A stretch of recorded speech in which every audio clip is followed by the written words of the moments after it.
வணக்கம் மக்களே. நம்ம கார்த்திக் கதையில மே 25 என்ன நடக்க போகுது அப்படிங்கறத பத்தி தாங்க இந்த வீடியோல இப்ப நம்ம பார்க்க போறோம். வீடியோவுக்கு மறக்காம லைக் பண்ணிக்கோங்க. நீங்க லைக் பண்றது தான் எங்களுக்கு அடுத்த வீடியோ போடுறதுக்கு ரொம்ப ரொம்ப இன்ட்ரெஸ்டிங்கா இருக்கும். ஸோ மறக்காம லைக் பண்ணிட்டு இந்த வீடியோவை திறந்து பாருங்க.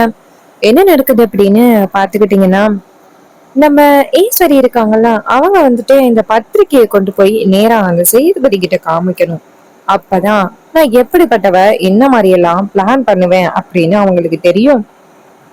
என்கிட்ட இருந்தும் அவங்க கொஞ்சம் உஷாரா இருக்கணும் அப்படின்னு கத்துப்பாங்க. இந்த ஈஸ்வரி ஒரு விஷயத்த நினைச்சா அதை சாதிச்சிடுவா அப்படின்னு அவங்களுக்கு தெரிய வைக்கணும் அப்படின்னு ஈஸ்வரி சொல்றாங்க. அதுக்கு வில்லி சொல்றாங்க, ஆமாக்கா, இந்த விஷயத்த பத்தி நானே உன்கிட்ட சொல்லணும் அப்படின்னு நினைச்சேன்.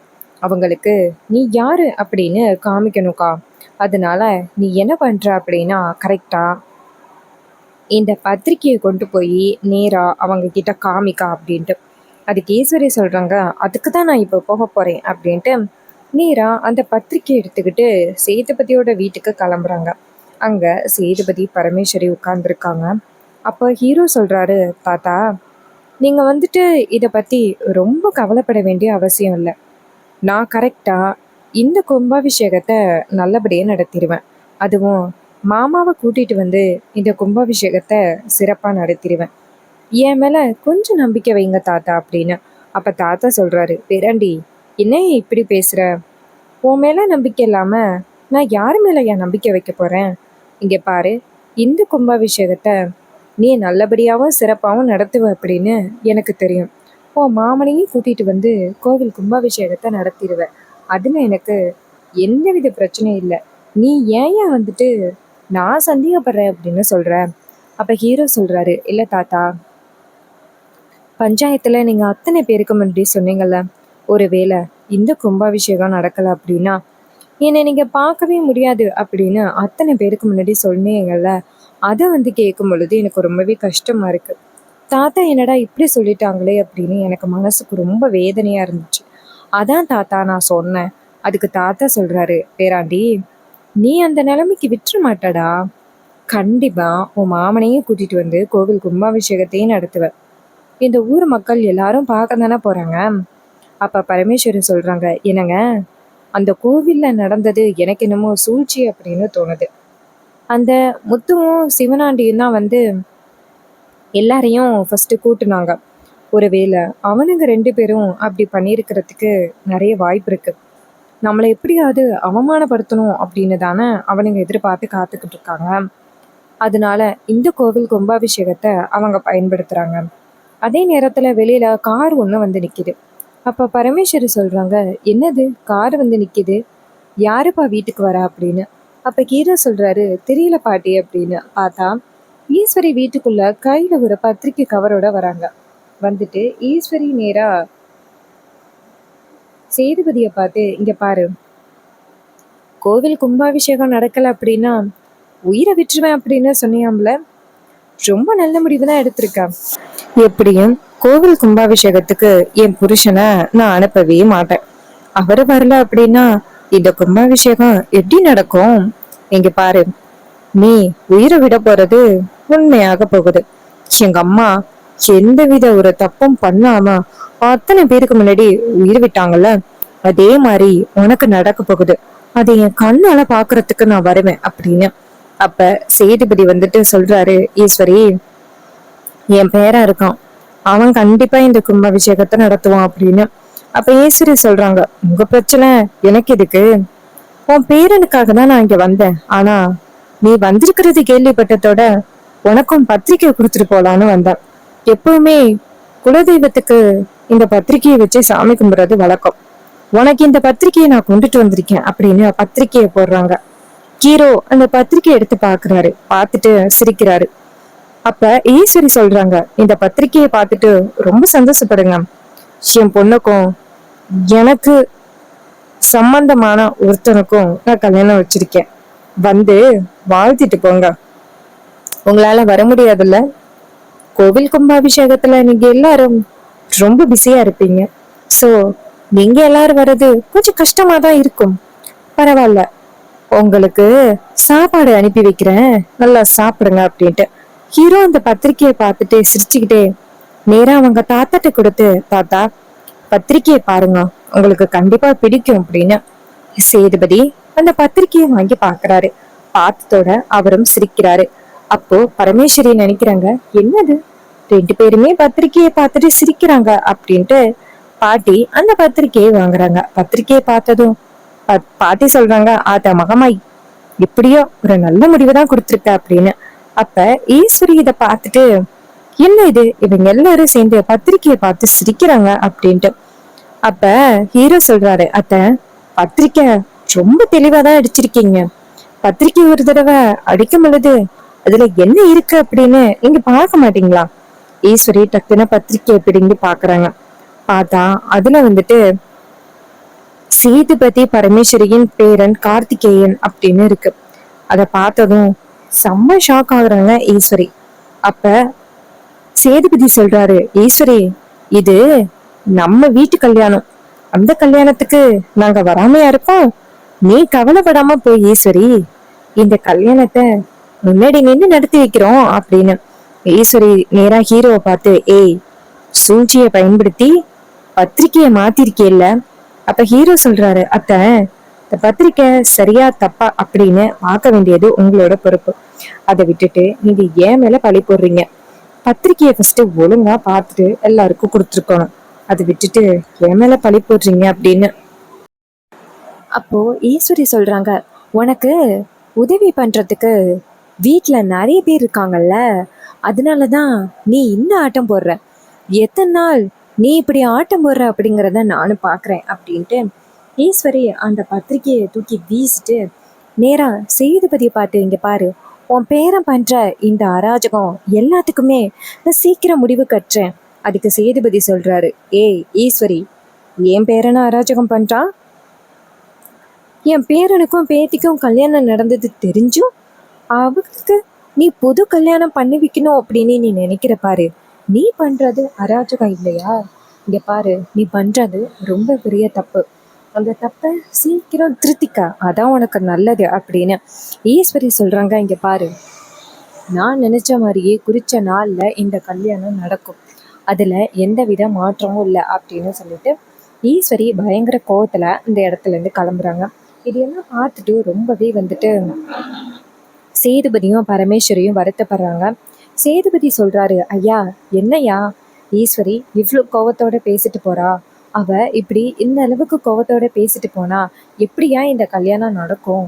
அப்ப ஹீரோ சொல்றாரு, இங்க பாருங்க தாத்தா, அந்த வீட்டுல நமக்கு சப்போர்ட் பண்ற மாதிரி நிறைய பேர் இருக்காங்க. அவங்க யாரும் நம்மளை கண்டிப்பா விட்டு கொடுக்க மாட்டாங்க. அதனால நீங்க கவலைப்படாதீங்க தாத்தா அப்படின்ட்டு.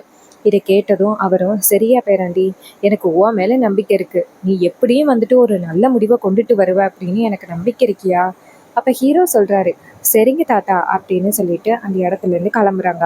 அப்புறமா நம்ம பாட்டி நேரா தாத்தாவை பார்த்து, இங்க பாருங்க, நம்ம பேரனுக்கு வந்துட்டு நம்ம ஏதாவது ஒரு வகையில நம்ம வந்துட்டு ஹெல்ப் பண்ணணும். அதுக்கு அவர் சொல்றாரு, ஆமாம் கண்டிப்பாக நம்ம வந்துட்டு ஏதாவது ஒரு வகையில் ஹெல்ப் பண்ணணும் அப்படின்னு சொல்லி பேசிக்கிட்டு இருக்காங்க. அப்புறமா ஈஸ்வரி நேராக வீட்டுக்கு போயிட்டு எல்லாரையும் பார்க்குறாங்க. பார்த்துட்டு, இங்கே பாருங்க, இங்கே எல்லாருக்கும் ரொம்ப முக்கியமான ஒரு விஷயத்த கேட்க போகிறேன். யார் வந்துட்டு இது மாதிரி பத்திரிக்கையில் பேரை மாற்றி கொடுத்தது? இப்போவே நீங்கள் உண்மையை சொல்லிட்டு வந்துட்டு நின்றுட்டீங்கன்னா பரவாயில்ல, யாராவது பொய் சொன்னீங்க அப்படின்னா அப்புறம் நான் சும்மா விட மாட்டேன் அப்படின்னு. அப்போ ராஜா சொல்றாரு, ஈஸ்வரி நீ என்ன பேசுற அப்படின்னு எங்களுக்கு தெரியல, பத்திரிக்கை அப்படின்னு சொல்ற அப்படின்னு. ஈஸ்வரி அந்த பத்திரிக்கை எடுக்க காமிக்கிறாங்க. காமிச்சிட்டு, இதுல அந்த டிரைவர் பயலோட பேர் இருக்கு, அவன் பேர் எப்படி இங்க வந்துச்சு? யாரோ வந்துட்டு நான் பத்திரிக்கை கொடுக்க போன இடத்துல பேரை மாத்தி கொடுத்துருக்காங்க, இவ்வளோ தைரியம் இருந்தா நீங்க இப்படி பண்ணுவீங்க அப்படின்னு சொல்லிட்டு கேட்குறாங்க. இதை கேட்டுட்டு ரொம்பவே ஷாக் ஆகுறாங்க நம்ம ராஜா. ஈஸ்வரி என்ன பேசுற அப்படின்னு. அப்ப ஈஸ்வரி சொல்றாங்க, இங்க பாருங்க, இன்னும் கொஞ்ச நேரத்துல இது யாரு பண்ணது அப்படின்னு தெரியணும். அதுக்கு ராஜா சொல்றாரு, ஈஸ்வரி இப்படி எல்லாம் நாங்க எதுவும் பண்ணல அப்படின்னு. அப்போ கலா சொல்றாங்க, அத்தை யாரு என்ன பண்ணா என்ன, இந்த கல்யாணம் இவங்க ரெண்டு பேருக்கும் நடக்க போறது உறுதி, அதுல எந்த வித மாற்றமும் இல்லை, நீங்க ஏன் பயப்படுறீங்க அப்படின்னு. இதை கேட்டதும் ஈஸ்வரியும், ஆமா நீ சொல்றது சரிதான், இந்த வீட்டில் உள்ள எல்லாருமே நல்லா காதில் வாங்கிக்கிடுங்க. நீங்கள் என்னதான் முயற்சி பண்ணி இந்த கல்யாணத்தை தடுக்க ட்ரை பண்ணாலும் இந்த கல்யாணம் என் பொண்ணுக்கும் அந்த மருதுக்கும் நடக்க போகிறது உறுதி. உங்கள் யாராலையுமே தடுக்க முடியாது அப்படின்னு சொல்லிட்டு ஈஸ்வரி அந்த இடத்துல இருந்து கிளம்புறாங்க. கலா சொல்கிறாங்க, இங்கே பாருங்கத்த, நம்ம வந்துட்டு இந்த கல்யாணத்தை டிலே பண்ணிக்கிட்டு இருக்கிறது ரொம்ப தப்பு. பத்திரிக்கை தான் தப்பாக போச்சு. நம்ம வந்துட்டு நாளைக்கே இந்த கல்யாணத்தை மண்டபத்தில் நடத்திடுவோம், அதான் நல்லது. உடனே ஈஸ்வரி சொல்கிறாங்க, ஆமாம் நீ சொல்கிறத சரிதான். நான் இப்படியே வேடிக்கை பார்த்துக்கிட்டு இருந்தேன் அப்படின்னா இவங்க எல்லாருமே சேர்ந்து எனக்கு சரியான ஆப்பு வச்சுருவாங்க. ஸோ இந்த கல்யாணத்தை நான் சீக்கிரம் பண்ணியே ஆகணும். சரி, நாளைக்கு காலையிலே இந்த கல்யாண ஏற்பாடுகளை பண்ணிடலாம் அப்படின்னு சொல்லிட்டு கல்யாண ஏற்பாடுகளை பண்ணுறாங்க. கல்யாண ஏற்பாடுகளை பண்ணிட்டு என்ன பண்ணுறாங்க அப்படின்னா எல்லாரையுமே கூப்பிடுறாங்க. ராஜா, நம்ம ரோஹிணி எல்லாரும் வராங்க. ஈஸ்வரி சொல்கிறாங்க, இங்கே பாருங்க, இது மாதிரி அந்த பத்திரிக்கை மிஸ்டேக் ஆயிடுச்சு. இனிமேல் அந்த பத்திரிக்கையோட தேவை நமக்கு இல்லை. இந்த கல்யாணத்தை நான் பண்ணலாம் அப்படின்னு முடிவு பண்ணியிருக்கேன், அதுவும் நாளைக்கு காலையில் அப்படின்னு. இது கேட்டதும் ராஜாவுக்கு ரொம்ப அதிர்ச்சி ஆகுது. அப்போ ஈஸ்வரி சொல்கிறாங்க, யாராவது அந்த டிரைவர் பையலுக்கு இன்ஃபார்ம் பண்ணணும் அப்படின்னு பார்த்தீங்கன்னா கண்டிப்பாக யாரும் இந்த வீட்டில் இருக்க முடியாது, மறுபடியும் இந்த வீட்டுக்கு வரணும் அப்படின்னு நினைக்கவும் முடியாது. இதை கேட்டதும் ஷாக் ஆகுறாங்க. அப்புறமா ஈஸ்வரி மறுநாள் காலை எல்லாருமே கல்யாணத்துக்காக கூட்டிக்கிட்டு கிளம்புறாங்க. எல்லாருமே சேர்ந்து கல்யாணத்துக்கு கிளம்புறாங்க. ரேவதிக்கு இந்த கல்யாணத்துல கொஞ்சம் கூட விருப்பமே இல்லை. இந்த கல்யாணம் ஏதாவது ஒரு வகையில நிக்காதா அப்படின்னு சொல்லிட்டு அவங்க கடவுள்கிட்ட வேண்டிக்கிட்டே நேரா கோவிலுக்கு போறாங்க. அங்க போனதும் ரேவதிக்கு மேக்கப் எல்லாம் பண்றாங்க. மேக்கப் பண்ணிட்டு நேரா மேடையில கொண்டு உட்கார வைக்கிறாங்க. அப்ப ஈஸ்வரி ராஜா அந்த மயிலை பாக்குறாங்க. அவங்க 2 பேரும் கண்ணு எதிர்க்கதான் நிக்கிறாங்க. அவங்க 2 பேரும் அந்த இடத்த விட்டு எங்கேயுமே போகக்கூடாது அப்படின்னு ஈஸ்வரி சொல்லியிருக்காங்க.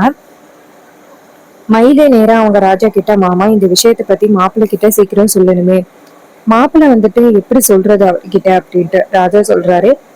ஈஸ்வரி இந்த இடத்த விட்டு எங்கேயுமே போக விடாம வச்சிருக்கா, எப்படி நம்ம சொல்றது அப்படின்னு சொல்லிட்டு ரொம்பவே சோகத்துல இருக்காங்க. அப்போ நம்ம ஹீரோ என்ன பண்றாருன்னா நேரா விஷயத்தை கேள்விப்பட்டு நேரா கோவிலுக்கு வராரு. கோயிலுக்கு நிக்கிறாரு. ஈஸ்வரி இதை பார்த்துட்டு ஷாக் ஆகுறாங்க. இவன் எப்படி இங்க வந்தான் அப்படின்னு. ரேவதி ஹீரோவை பார்த்துட்டு சந்தோஷப்படுறாங்க. நந்தி சார் வந்திருக்காரு அப்படின்ட்டு. அப்போ ரேவதி மணமேடையில உட்காந்துருக்கா. அப்ப மருது அங்கேருந்து வராரு. மருது அங்கேருந்து ரேவதி பக்கத்துல உட்காந்துருக்காரு. அப்ப ரேவதிக்கு இந்த மாதிரி நடந்த மாதிரியே அவங்களுக்கு ஒரு விஷன் வருது. அப்ப ரேவதி நினைக்கிறாங்க, என்ன இது, நமக்கு இந்த விஷயம் ஏற்கனவே நடந்த மாதிரி தோணுது அப்படின்னு. அப்போ டக்குன்னு நம்ம ரேவதிக்கு பழைய ஞாபகங்கள் எல்லாமே வருது. அப்போ மருது தாலி எடுத்து ரேவதிக்கு கட்ட போறாரு. ரேவதி டக்குன்னு ஷாக் ஆகி அந்த தாலியை தட்டி விட்டுட்டு எந்திரிக்கிறாங்க. ஈஸ்வரி இதை பார்த்துட்டு ஷாக் ஆகி ரேவதியை பார்த்து, ரேவதி என்ன பண்ற, மாப்பிள்ள உனக்கு தாலி கட்ட வர்றாரு, எதுக்கு தடுத்து வர்ற? ரேவதி சொல்றாங்க, அம்மா போதும் நிப்பாட்டுங்க, எனக்கு பழைய ஞாபகம் எல்லாமே வந்துருச்சு. எனக்கு நீங்க இப்படி ஒரு திரவத்தை பண்ணுவீங்க அப்படின்னு நான் கொஞ்சம் கூட எதிர்பார்க்கவே இல்லை. நான் கடந்த 3 வருஷத்துல உள்ளது எல்லாத்தையுமே மறந்துருட்டேன். ஆனா நீங்க அந்த சூழ்நிலையை பயன்படுத்தி எனக்கு எவனோ ஒருத்தனை கார்த்தின்னு காமிச்சு அவனை எனக்கு கல்யாணம் பண்ணி வைக்கிறதுக்கு முயற்சி பண்ணிருக்கீங்க. உங்களுக்கு கொஞ்சம் கூட மனசாட்சி இல்லை அப்படின்னு சொல்லிட்டு பேசுறாங்க. இதையெல்லாம் கேட்டதும் ஈஸ்வரிக்கு செம்ம ஷாக்கிங்கா இருக்கு. என்னது, இவளுக்கு பழைய ஞாபகம் வந்துருச்சா அப்படின்னு. அப்ப ரேவதி சொல்றாங்க, அம்மா உங்க மேல நான் அவ்வளவு நம்பிக்கை வச்சிருந்தேன், ஆனா நீங்க எனக்கு இப்படி ஒரு துரோகத்தை பண்ணிருக்கீங்களே அப்படின்னு சொல்லிட்டு பயங்கரமா பேசுறாங்க. இதையெல்லாம் கேட்டுட்டு ரொம்பவே ஷாக் ஆகுறாங்க ஈஸ்வரி. இன்னொரு பக்கம் ரேவதி அந்த இடத்துல இருந்து கிளம்பி ஹீரோவை பார்த்து, எவனோ ஒருத்தன் எனக்கு தாலி கட்ட வரான், அது எல்லாத்தையுமே நீங்க பாத்துக்கிட்டு இருக்கீங்களே எப்படி அப்படின்னு கேக்குறாங்க. அப்ப ஹீரோவுக்கு என்ன சொல்றது அப்படின்னே தெரியல. சோ இந்த கதை உங்களுக்கு பிடிச்சிருக்கா? எந்த கதை பிடிச்சிருந்துச்சுன்னா எங்க வீடியோவுக்கு மறக்காம லைக் பண்ணிக்கோங்க. நீங்க லைக் பண்றதுதான் எங்களுக்கு அடுத்தடுத்து வீடியோ போடுறதுக்கு ரொம்ப ரொம்ப இன்ட்ரெஸ்டிங்கா இருக்கும். ஸோ மறக்காம லைக் பண்ணிட்டு இந்த வீடியோவை தொடர்ந்து பாருங்க. அது மட்டும் இல்லாம நம்ம கிட்ட hair clips and accessories just 5 rupeesலேருந்து 10 rupees வரைக்கும் அவைலபிளா இருக்கு. இந்த ஹேர் கிளிப்ஸ் ஆக்சசரிஸ் வேணும் அப்படின்னா நீங்க கமெண்ட்ல ஹாய் அப்படின்னு மெசேஜ் பண்ணி ஆர்டர் சீக்கிரம் பிளேஸ் பண்ணுங்க. நம்ம கிட்ட லிமிட்டட் ஸ்டாக் தான் இருக்கு. தேங்க்யூ ஃபார் வாட்சிங். See you on next video.